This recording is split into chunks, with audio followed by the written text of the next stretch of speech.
Good afternoon, everybody. I understand it's been an amazing first half of the session. It gives me great pleasure that we once again as Absa are partnering on this amazing conversation with you, and we are hoping that you'll vote us as one of those organizations that really do good in society. So it's part and parcel of a journey that we are on.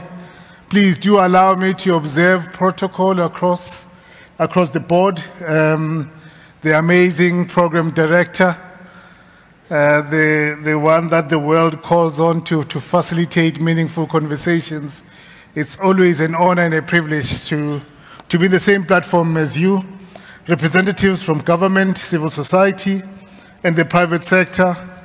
The fellow panelists that I'm going to be with later on, I'm hoping that we'll dish up an amazing conversation that you can talk about for a long time to come. Esteemed delegates, ladies and gentlemen, I stand here before you very honored with the responsibility to address you on behalf of Absa at a conference that remains a vital forum for our nation's change makers. We commend Trilogue for assembling a platform that not only inspires dialogue but demands actionable, measurable change.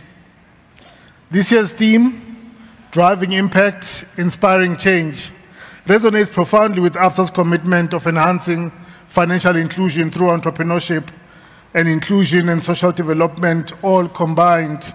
No longer is business society about maximizing shareholder value and returns. Today's business must create shared value by empowering communities. I think you know this, you've heard this before. I suppose it has become even more important that we move away from reactive way of making change in society to much more proactive ways. In our work, we have developed and observed that our corporate citizenship strategy, which is anchored in financial inclusion through entrepreneurship and education, has reached over 250,000 individuals, supported 4,800 entrepreneurs, and has created approximately 3,700 jobs. These numbers are a testament to the tangible impact that focused initiatives can have on our society. I remember that one of the first things we needed to do when we came up with believing that entrepreneurship is a new venture through which you can drive social change, we really needed to do some convincing inside the organization for them to start seeing that we believe that if young people choose entrepreneurship, they're not only going to be employable, but they'll be job creators, and we will address the scourge of youth unemployment. Policies are essential, but they do not alone transform lives. We know that. It is the deliberate practice of embedding these policies into our educational institutions, training programs, and community initiatives that bring about lasting change. Our task today is to explore how we can shift from policy to practice in a way that enables youth entrepreneurship to be at the forefront of community development. One of the reasons I enrolled for my doctorate in 2019 and chose to do a DBA, one of the key questions that was asked is that, Stephen, why do you want to do a DBA, not a PhD? I was very clear up front that for me, I want to come up with solutions that can transition policy. I want to come up with solutions that I believe when we make an impact and bring them into society, they can make lasting impact. Little did I know that once we are done, when one lifts their eyes, they realize there's a massive community that believes that entrepreneurship is the platform to drive social change, that entrepreneurs need our embrace, that entrepreneurs are not choosing entrepreneurship because there are no opportunities. They are choosing entrepreneurship because they believe they want to bring about change. But here's the one thing that was quite interesting and underlying is the fact that we as a society haven't embraced the fact that entrepreneurship comes with failure. And that failure has resulted in many young people believing, I cannot be an entrepreneur in a society that does not embrace me. I can't be an entrepreneur if I've seen so many people fail in front of me, and now I think I can raise my hand and think I'm special. I am of the view that the path that we are on we are changing that discourse. And we change that discourse by saying corporates are seeing entrepreneurship as a vehicle for development. I think for me, I'm very privileged that at Absa, we have committed to this transformation through our comprehensive citizenship strategy that we went out and shared, and that's the one that got us into this platform. For instance, I will talk about the fact that we've invested 319 million in programs designed to nurture entrepreneurship talent.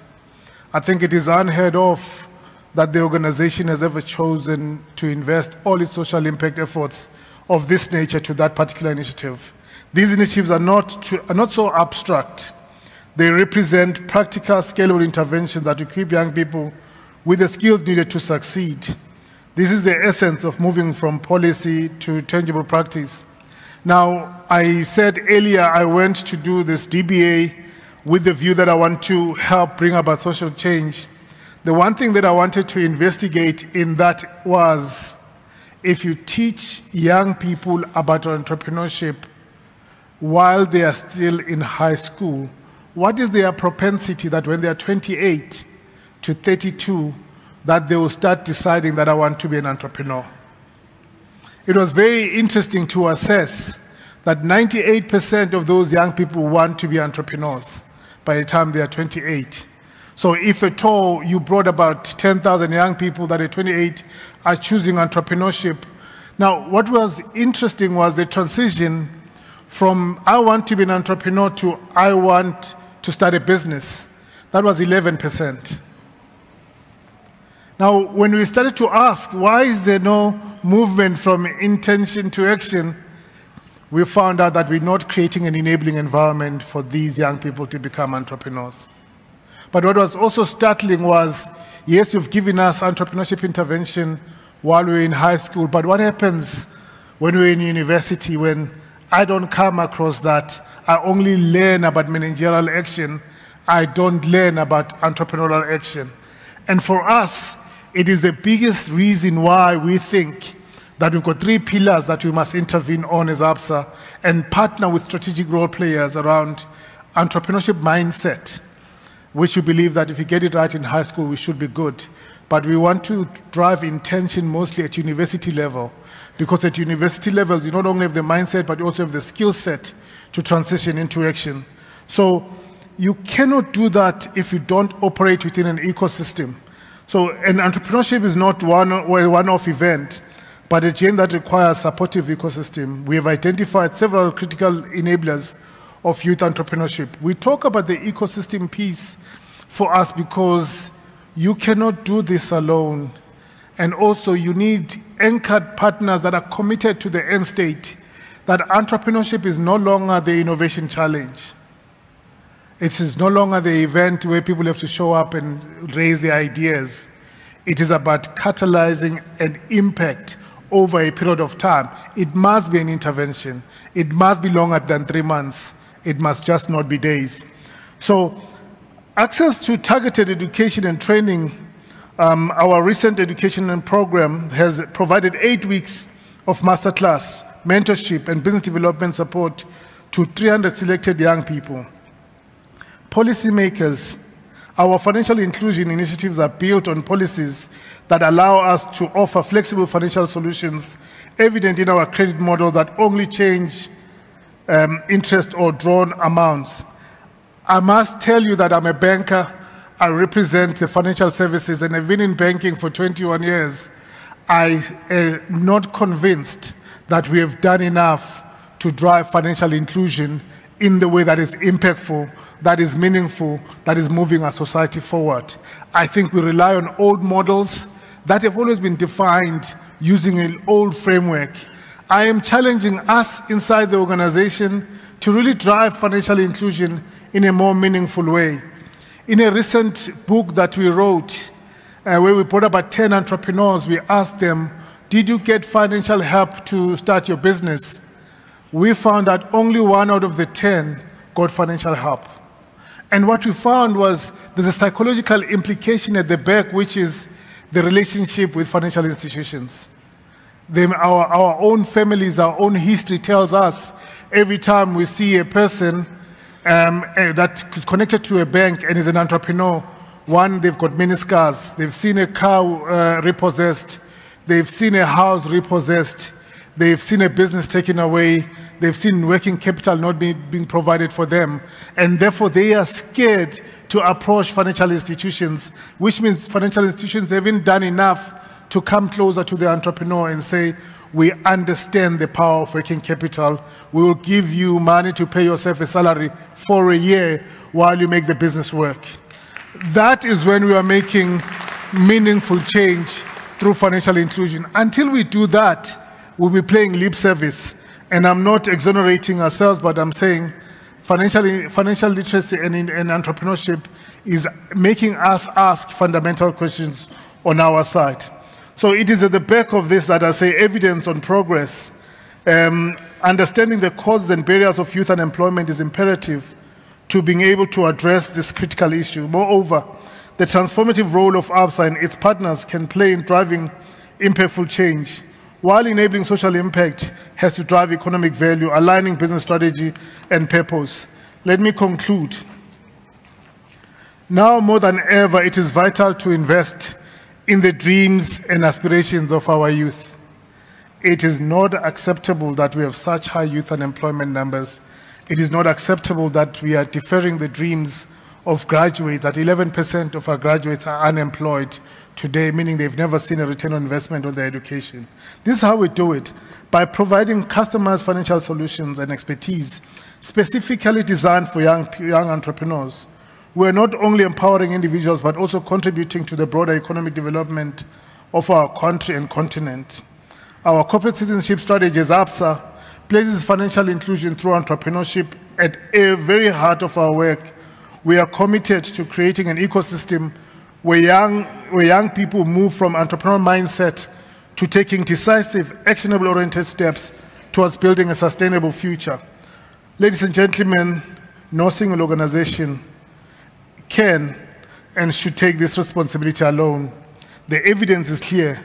Through cross-sector collaboration, targeted capacity building, and strategic allocation of financial resources, we can create a future where youth entrepreneurship is not just encouraged, but is an engine of our national growth. Let us move beyond rhetoric and ensure that every policy is translated into practice. Let us support our youth entrepreneurs, not only in theory, but in practice.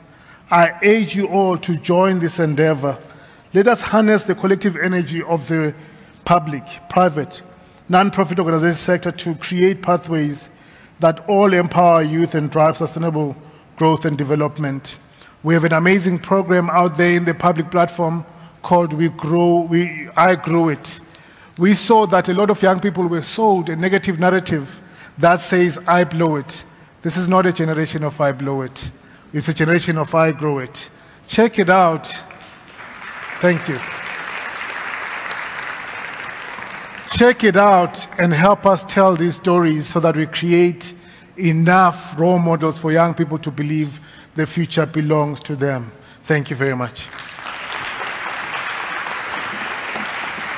Stephen, I'm going to ask you to please stay on stage with us and join our panel. Ladies and gentlemen, a shift in narrative from I blew it to I grew it. Thank you so much for those insights and setting the stage for us. You can have any seat except this one, Stephen.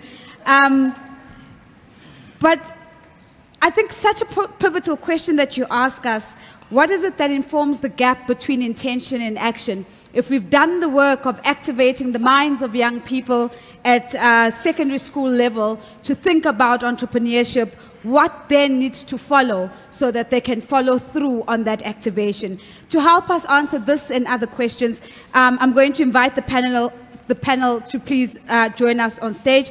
There are 3 panelists that are going to be joining Dr. Zwane, so we can clap for all of them at the end. Let me invite Professor Anastacia Mamabolo from the Gordon Institute of Business Science. As she comes up, allow me to remind and highlight that she is a full professor specializing in entrepreneurship and research design. She also holds the position of Absa Chair in entrepreneurship at GIBS. Thank you so much, Prof, for being here with us. You can clap, it's fine.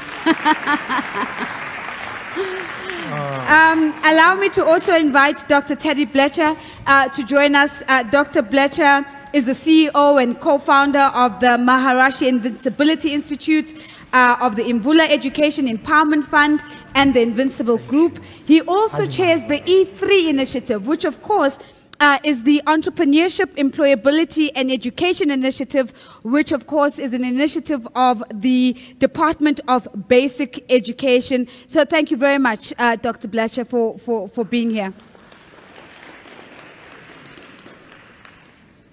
Allow me also then to invite Mulweli Sigabe to join us. Mulweli is the founder of Beyond Smile and has been recognized as one of the top 3 winners of the Young African Entrepreneurs Institute 2024 Emerging 30 Entrepreneurs. So let's give him a big round of applause. He undoubtedly is the most important person on the stage, and I'll tell you why. He is a young person in entrepreneurship who's going to test everything that is being said here on stage. So you are the ultimate referee, Mulweli. And Mulweli's business focuses on creating practical solutions for women and caregivers by supplying improved hygiene products, allowing them to address everyday challenges with practical, inventive approaches. Again, as I take my seat, I want to bring your attention to the poll. So to the panelists, we kick off every conversation by just checking in with the audience around this particular conversation point. And if you look at your app, you should see it now. I know that just a minute ago, the Wi-Fi did drop. It is back up. Alternatively, if you're struggling to get on, please use the guest Wi-Fi. And just remember that the password for the guest one is Galleria123. And so let's see if we can put up our poll, please, for this session. The question is a beautiful question, and that is, what do you believe is the most critical support needed for young entrepreneurs in South Africa? So Mulweli, we'll hold your thoughts because you probably have the answer, but let's see what everybody in the room thinks is the most critical support needed for young entrepreneurs. And if I can ask the team to pop it up on the screens for me as soon as you're ready. Fabulous. So we have a couple of options. Is it access to funding and financial products? Is it business skills development and mentorship? Is it about market access and customer development? Is it about digital infrastructure and technology support? Or is it about entrepreneurship education from an early stage, as Dr. Zwane highlights for us? Or is it about getting the regulatory and policy environment right through various reforms and the like? So let's see what our poll looks like. To the panelists, the results of the poll are going to pop up on the screen just in front of us. And let's see, give me a thumbs up, technical team, if we've got it up. Up, thumbs down. Okay, so this is what we're going to do. We're going to continue with the conversation, and we'll circle back as soon as the poll is back up. I want to build a little bit on what Dr. Stephen has shared with us. And Anastacia, I want to come to you first. As a way of just framing the conversation for us, if we think about youth entrepreneurship in South Africa, what does that picture look like from a stats and trends perspective? Are you able to give us a sense of these are where the biggest challenges are showing up, these are where the biggest opportunities are showing up? Good afternoon, everyone. Thank you so much for the opportunity to come and join the voices in empowering our youth entrepreneurs. So starting off the conversation, we are always in need of data. Yes. And we don't have adequate data that clearly shows us the entrepreneurship landscape in South Africa and also in the African continent. So we end up not even having a clear a picture of what is happening when it comes to youth entrepreneurship. So that said, we do have organizations that are starting to collect credible data. Yes, it must be credible because you don't want to use data that is not verified to make policy decisions. Yeah. So we have Global Entrepreneurship Monitor that has been collecting data over the past decades on entrepreneurship in South Africa and also in other African countries, joining together with the global institutions. So what the Entrepreneurship Monitor has done in terms of showing us what entrepreneurship is all about. So the first shocking stats is the fact that there are about 18% of young people in the ages of 24 to 34 that are engaged in the entrepreneurship activity. And then when you look at the ages of 18 to 24, it's about 10% of the overall population. That is really shocking because the stats there shows that there is a really limited number of young people who are participating in entrepreneurship activities when we compare them to those who are 35 and above 65. Sure. And now, the way we approach entrepreneurship is to understand that it is indeed a process. So to get a clear picture of entrepreneurship, you need to understand what are the different phases where entrepreneurs are at. So we classify entrepreneurs or the entrepreneurial process as having 4 phases. So you have people who are starting or before even they start with intentions. Sure. So they just have an intention to start a business and they perceive that they have the capabilities to start the business. Yeah. And they also see opportunities. So it's not driven basically by necessity, but driven by the fact that there are opportunities. So those are people in the intentional stage. And when we move, we go to what we call the early entrepreneurial activity. Now this person who had an intention to start, they're translating that into an action. And we see that by starting a business that has paid salary in kind for not more than 3 years, right? So that is the total early entrepreneurial activity. Then after 3 years and beyond, we have what we call established businesses. Okay. And after established businesses, we have business discontinuance. Now let's go back to the percentages. So what we have seen is that in the ages of 24 to 34, so you have a lot of people with intentions, so around 18%. Now, those intentions are not translating adequately into action, so resulting into total early entrepreneurial activity or people who have startup businesses around 8%. Now, it really gets shocking that as the entrepreneurial phase unfolds, now you have 8% of, young entrepreneurs who are running what we call established businesses. So now you can see that there's actually a decline from translating actions into a startup business, from that into an established business. Now, we all know that a lot of businesses fail in the first few years of inception.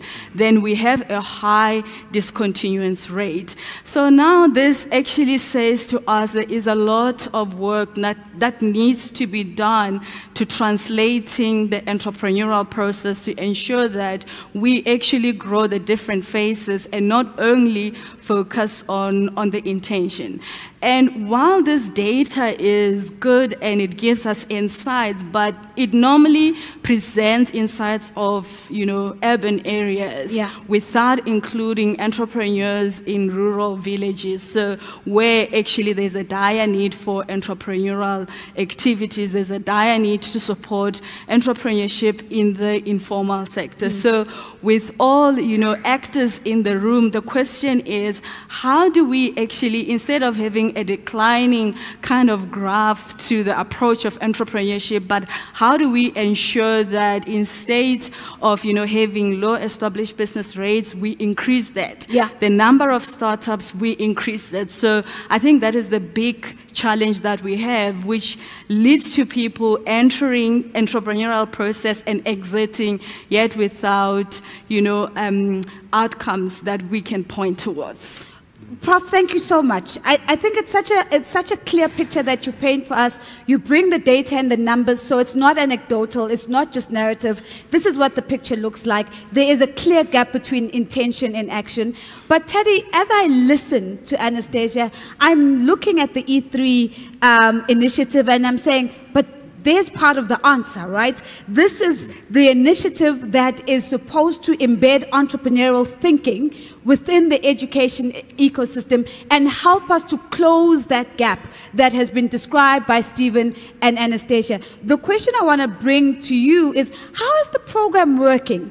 If you could just highlight for us, how's the program doing? And allow me to also say thank you for the poll. I see it and I will bring it in at the end for those who've participated. But your E3, Thanks. How's it going? Thanks a lot, Nozipo. Is the sound working? Yes, perfect. Yeah, we can see the answers here of the poll, and very interestingly, the #1 thing people seem to have chosen exactly aligns to what we're going to talk about, which is what our research showed, 4 years of research in South Africa. So I think what Prof started to touch on, but it would be great to hear from you the stats, is of the small number of 8% of entrepreneurs who are running these small businesses, how many of these are surviving beyond the first 3 years? Sure. And I think that is where we have to be most worried, because those figures have been up in the high 90s for a long time of small businesses failing. And this is going to what Dr. Zwane says, of once people see people that they love and care about consistently and persistently closing down their business or not making it or being repossessed, then you've got to be mad to start a small business, basically. And so how are we going to change that? Because I think, as Dr. Zwane passionately said, it's truly the only way we can truly create jobs in this country. So we're all Team South Africa. We all love this country. We all love the youth. These are the most passionate people in the country, the people who are running all the corporates from the citizenship point of view, thinking about how do we change these statistics of youth unemployment, etc. And so the eCube work came out of work for the former Deputy President, Kgalema Motlanthe. Yes. The question he asked is, what do we do about youth employment and can entrepreneurship help? And we put together a panel of 20 of the top people in the space in South Africa for 4 years. We presented our findings to Cabinet, to the Human Resource Development Council, and we got an overwhelming, resounding yes that we can go ahead and implement these recommendations. And what did our analysis show? It did show that you have to start from young. You have to develop a mindset, as Dr. Zwane is saying. You know, if you grow up in certain families, even sitting under the kitchen table, you're already hearing business talk, how to build things, how to solve things, etc. If you're not in families where that is a topic of discussion at mealtime, etc., what happens is young people are growing up not developing those natural pathways of how do I solve problems, Sure. How do I find answers. Now, why in South Africa? And it's a very interesting question, because anyone who's been to Kenya, anyone who's been to Nigeria, it's unbelievably entrepreneurial. You actually realize when you're in these countries that Africans are the most entrepreneurial people in the world, actually. Yeah. We are natural entrepreneurs as a people, but somehow why is it stifled in South Africa? And we see it so prevalent in Kenya, Nigeria, and many other African countries. One of the answers to that is in Kenya and Nigeria, it's actually law that entrepreneurship is part of the school system, and it's been there for decades. Yeah. So young people have grown up for decades in these countries learning about starting businesses, how do you solve problems, et cetera, et cetera. So what is the eCubed? And I'll just quickly talk about it. It came out of those 4 years of research, and we realized unless we do something seismic at massive scale, because this is not going to happen in every family, but where we can do it at scale is across the whole school system. Then, based on the research we did locally and internationally, we realized we have got to, this is a national imperative, to embed entrepreneurial mindset thinking for children from the youngest age, 4 years old, 5 years old, 6 years old, 7 years old, and repeatedly have that experience. So our goal is by 2030, and this is now policy, It's part of the curriculum. I can talk more about that. It's part of the assessment system. So it's not only policy, but you have to have policy to start with. But by 2030, the goal is to have entrepreneurial experiences for every child in every school, in every province of South Africa. And we fought for years, and we got very brave people here from the department. This is a special unit within the DBE who fought for years, and I'd love them to stand up so we could all acknowledge how hard it's been to change the mindset in the national system. But we do have incredible leaders in the DBE, and just could I ask those great heroes of South Africa's entrepreneurship movement in the school system to stand up in the eCubed team, just to acknowledge what they do. eCubed, where are you?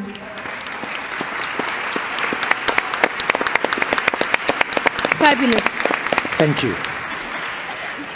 Thank you very much. And so, one of the earlier conversations, Teddy, we had was how do we make sure that we are adopting a long-term mindset to the investments that need to be made? And I suppose as these heroes stand up, we need to be able to answer the question decisively, is it working? But also have the discipline of saying, we might not see those immediate results today, but we keep asking the question because we need to keep testing the impact of these programs. I'm going to come to Mulweli last because, like I said, you and I are on the younger side. This is just teasing. Prof is clearly very young, but we're going to stay last so we can test everything that they've said. So I want to go back to Dr. Stephen before I come to you, and that is, having done the research. So you've done the research at a personal level. Correct. You've been exposed to the work at an organizational and national, continental level. Yep. What have been the key learnings for Absa about youth entrepreneurship? What have we maybe missed in the past that has made progress slow?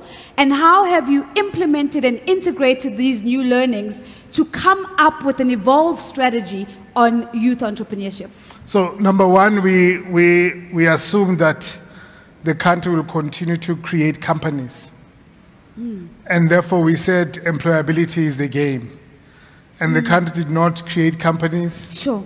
We are not listing up new companies in the ASC that show people have moved from small to corporate up to the stock exchange. And so I think we missed the boat by thinking employability is the only pathway in terms of driving our social change. What have we learned? We have learned that entrepreneurship is not going to be driven by a single organization. It's going to need an ecosystem. Sure. And I think the ecosystem was that when we look at a policy level, the NDP and the eCubed have already done the policy part. It's there. Yeah. So Taddy and the team, great job. It is there. It is one of the key departments in the Department of Basic Education. Then we need more people who are willing to invest in it with a view that the benefits are not going to be immediate. Yes. So when we look at the Alan Gray view of the world of investing in high school and primary school for entrepreneurship, and they are targeting the TVETs, we said we want to jump in and partner because we can't do this on our own. When we looked at what junior achievement has done over the years in the high school system, we wanted to jump in and say, we'll partner with you, let's scale this. And now we are asking certain questions around what makes entrepreneurs struggle to formalize their businesses. Sure. We are now partnering with organizations like the Young Africa Institute. So in that ecosystem of intent, of mindset, intent, and action, we're saying we want to jump in.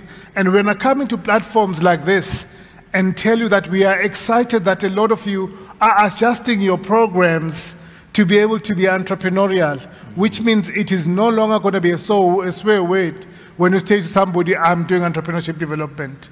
But here's the power of it all. This is a developmental agenda. We've always looked at entrepreneurship more from the economical side, not so much from the developmental side. That is why every time we have a conversation about entrepreneurship, somebody tells you about the challenges. Yeah. Nobody tells you that, what does it take to train an entrepreneur? Because entrepreneurship is trainable.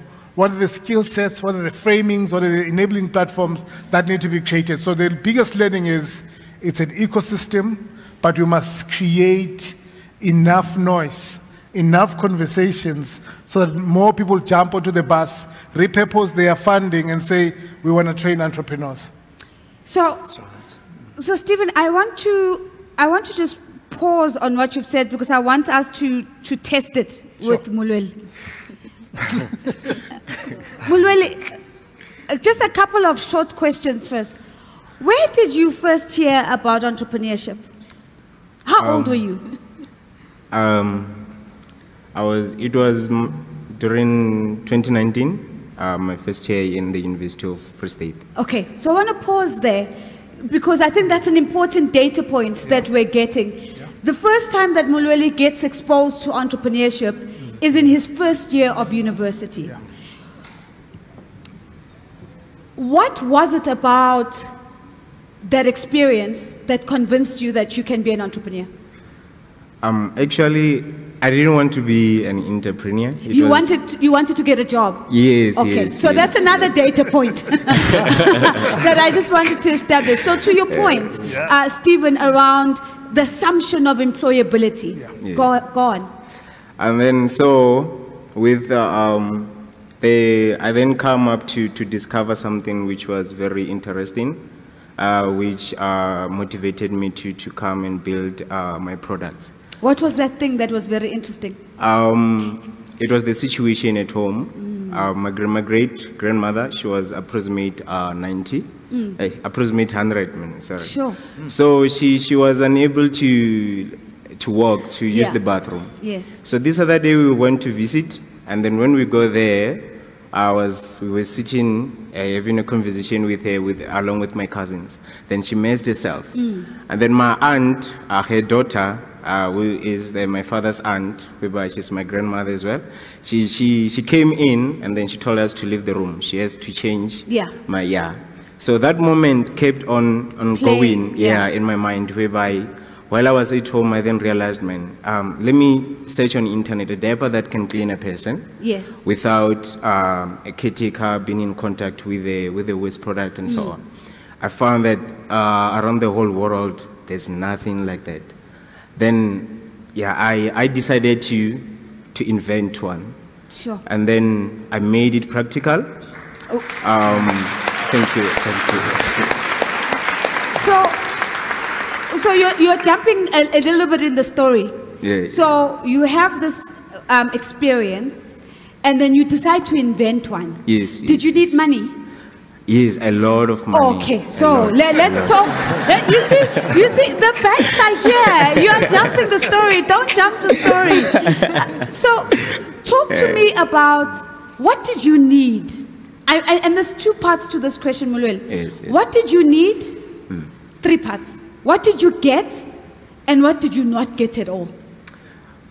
From the beginning up until today, I'm going to tell you all the challenges that we faced. And then, So give me your top 3. Top okay. 3 challenges. Okay, the first challenge was funds for me to develop the product and also to patent the product. Sure. And then the second one is manufacturing. We don't have, there's no machines to manufacture my product. Yeah. So which I did research, I find nothing, whereby it forced me to invent a machine whereby we can manufacture the product as well. Sure. So, thank you. And then the last one is I'm still facing manufacturing, and also this one, I'm still facing it, which is finding partners and innovative people who will make these 2 products to be all over the world, because it is a problem everywhere in the world. Did you get the money?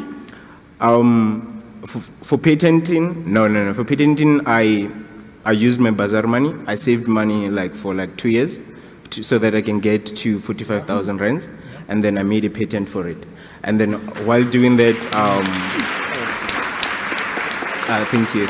And then while doing that, I then developed the products. And yes. One last part. Yes. Is there something that you needed that you wish you would have gotten and nobody was able to offer it to you? Yes. What yes. was that? Like I mentioned, partnership and innovative people, and then also access to technology. Access to technology, because we are limited in such a way that I am forced to create my own things from scratch, which takes time, and you'd find that I'm doing that on my own and I'm doing that alone, so which is consuming a lot of time. Yes, so those are the two things that I'm looking for: partnership, innovative people, and also access to technology. And there we have it, the part of the answer to the challenge. What we're hearing Mulweli saying is the financing and the funding is important. When we answer the question, how do we close the gap? The policy environment might be there, the partners might be there, but if it doesn't get funding, but in not just funding to manufacture the product, to patent the product as well, because that's what creates that competitiveness and uniqueness for him, the access to technology, access to innovators, and it sounds like to me that we're speaking the same language of an ecosystem that is required. So let's pull up the poll now, if we can, please, technical team. Let's see how the conversation that's progressed on stage compares to the conversation we've been having as a broader room. The question was, what do you believe is the most critical support needed for young entrepreneurs in South Africa? 35% said entrepreneurship education from an early age. And then almost equal market access and customer development at 23%. Business skills and mentorship. 17% access to funding and financial products. Digital infrastructure and technology support, surprisingly zero. And Mulweli is already judging that response. And then 3% the regulatory and policy environment improvement. So here's my challenge. I think this is one of those conversations where you almost cannot do it justice in an hour. I'm going to open up the conversation. I want to bring your voices in. I want to go to the questions that you are bringing into the conversation. And there's many.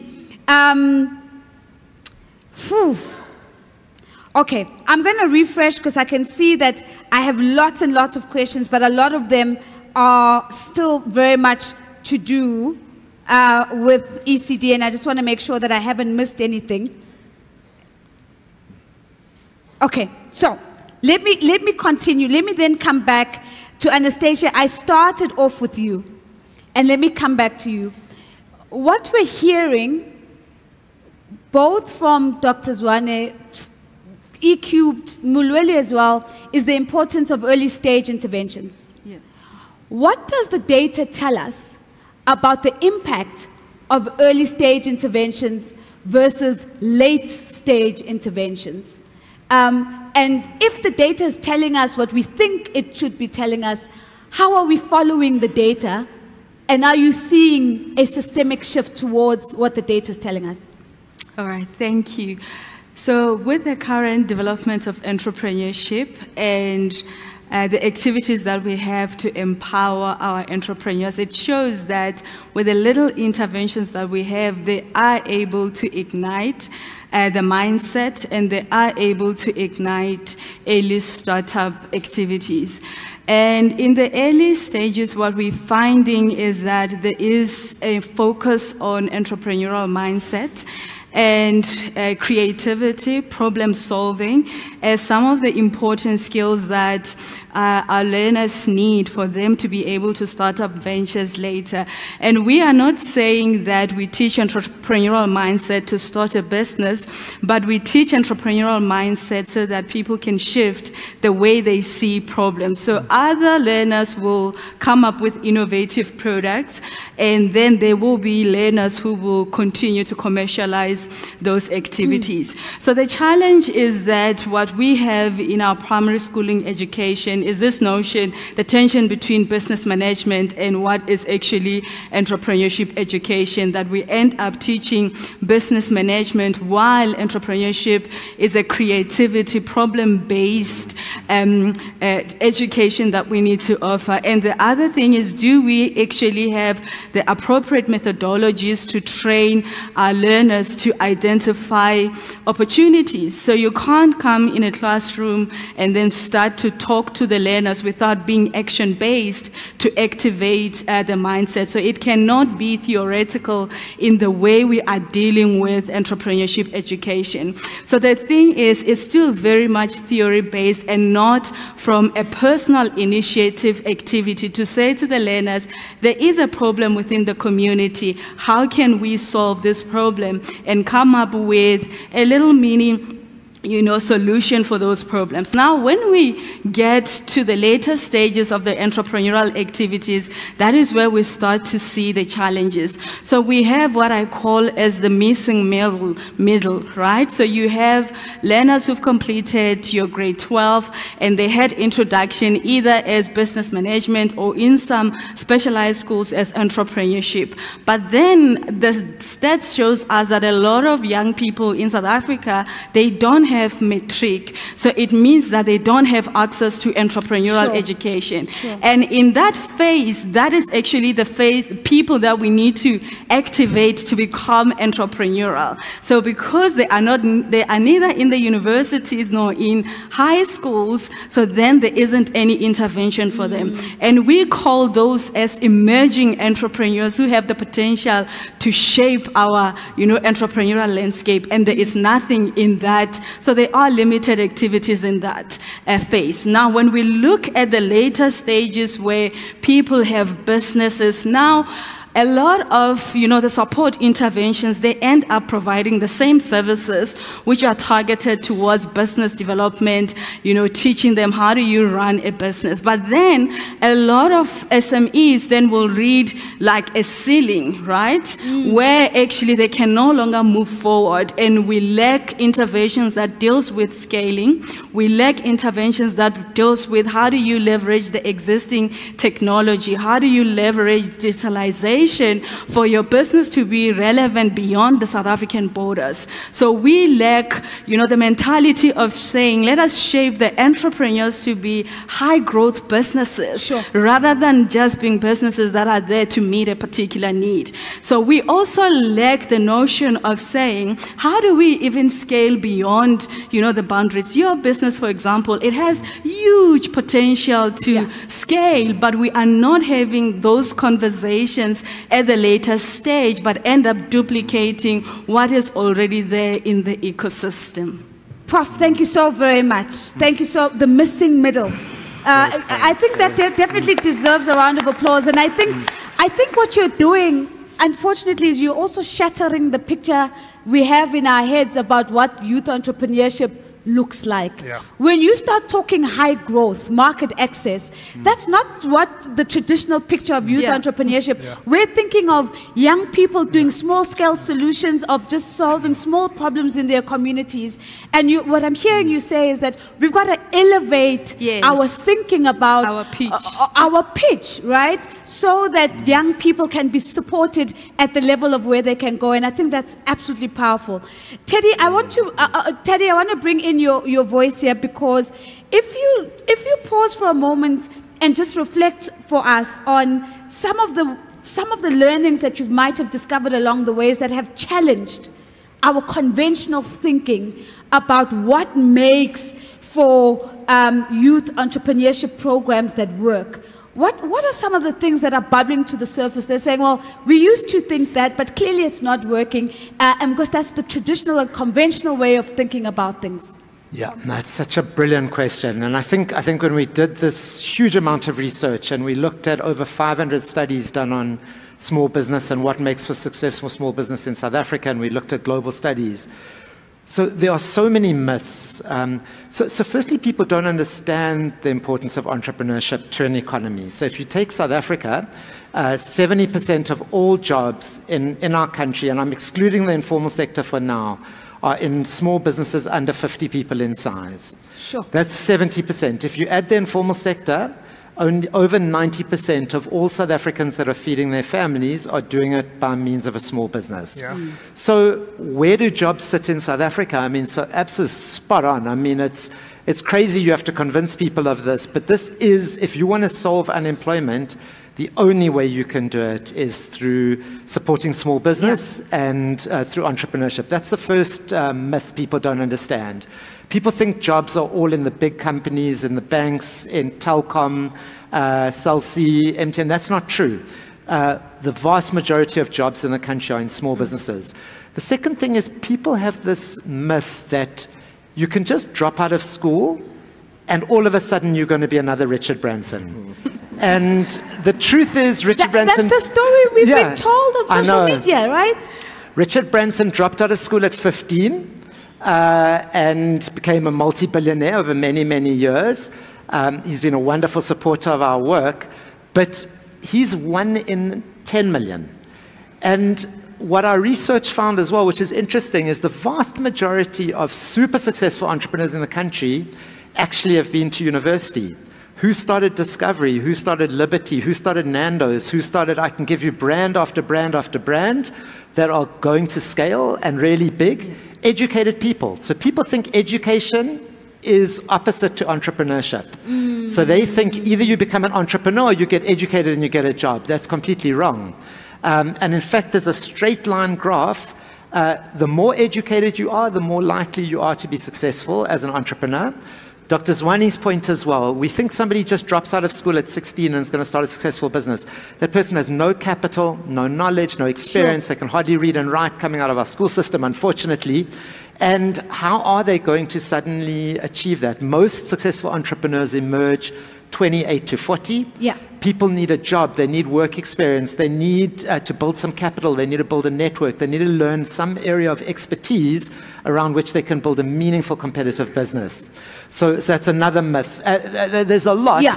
A last one I just want to add to, Dr. Mamabolo, you have to come work for EQ because every single thing you said is our gospel and all the research from around the world. But she spoke about being action-oriented. Yeah. You cannot teach entrepreneurship from a textbook. You just can't do it. You do it through repeated experiences of solving problems, and that is what eCubed is. It's putting play-based learning at the youngest ages, and then projects and solving problems in your community and empathy. Then you stimulate creativity, empathy, problem solving, etc. So we're running out of time, but I want to squeeze 2 quick ones to you, and then Mulweli, you get to close it all off for all of us. Dr. Zwane, here's a question from Ronal.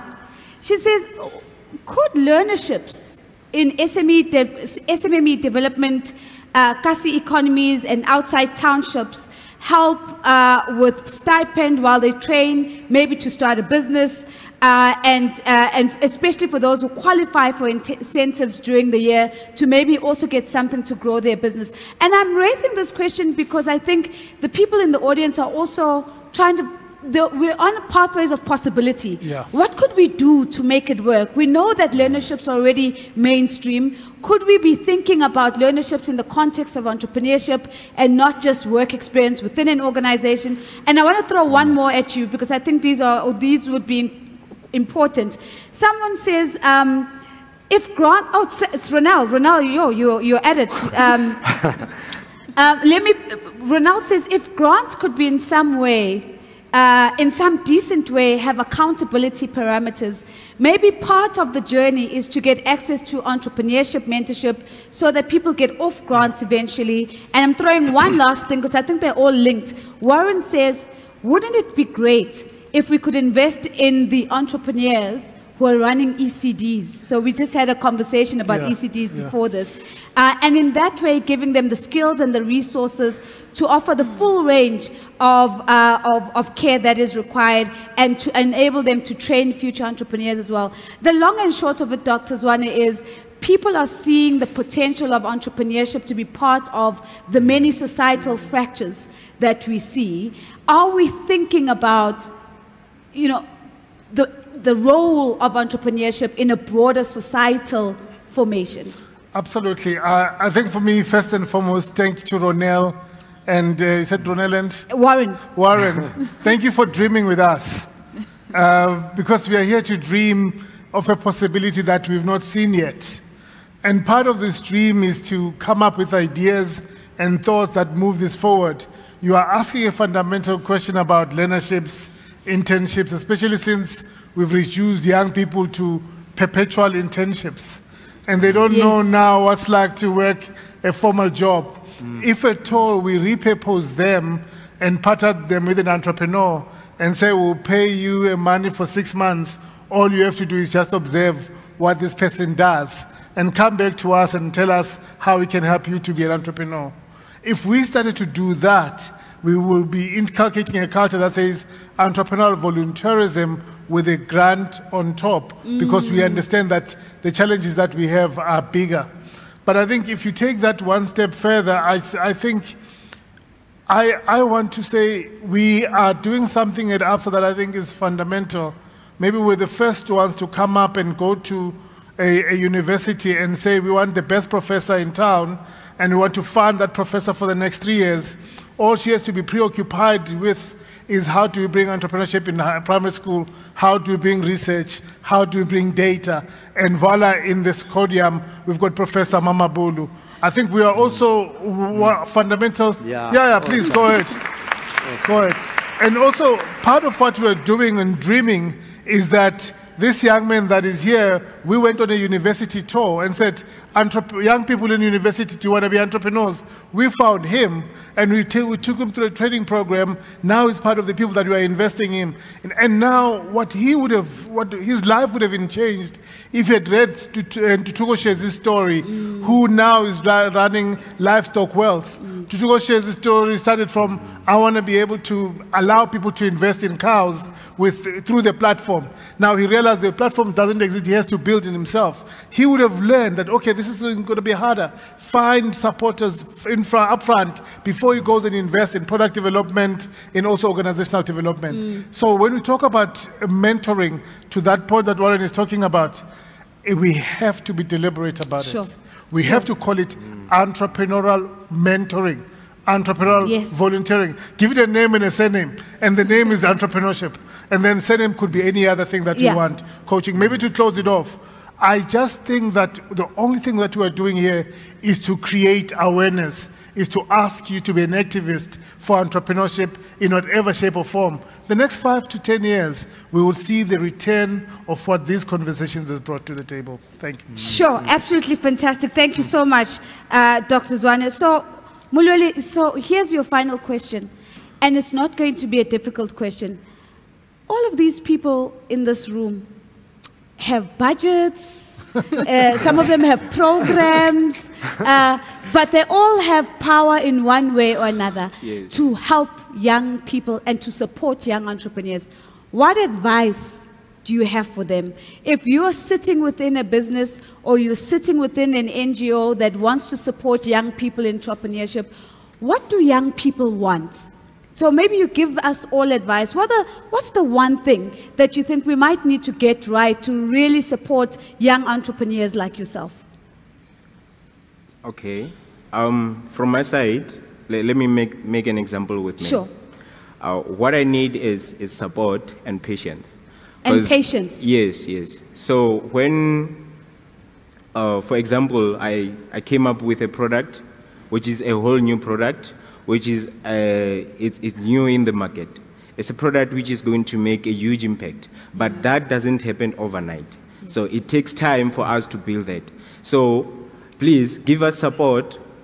Don't like when we are working on it, whether we are wasting money on and so on. Please come.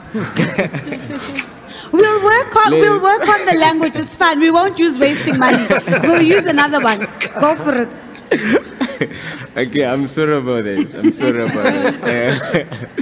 Please, like, don't just come and then we give you money. That's it. No, be with us along the way, so that we do it properly. Should I not have a certain requirements whereby it's needed for me to reach that step, please show us how to do it, show us how to get it.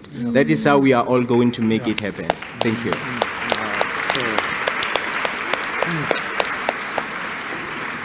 Patient capital and patient programs that build in pivots and failures as moments of learning and pivoting and reconfiguring to make progress. I think you've really hit the nail on the head. Thank you so very much. We have run out of time for the session. I don't know where the time went, but what I would love us to do is to please give my panelists a big, big round of applause. Thank you so very much. Thank you.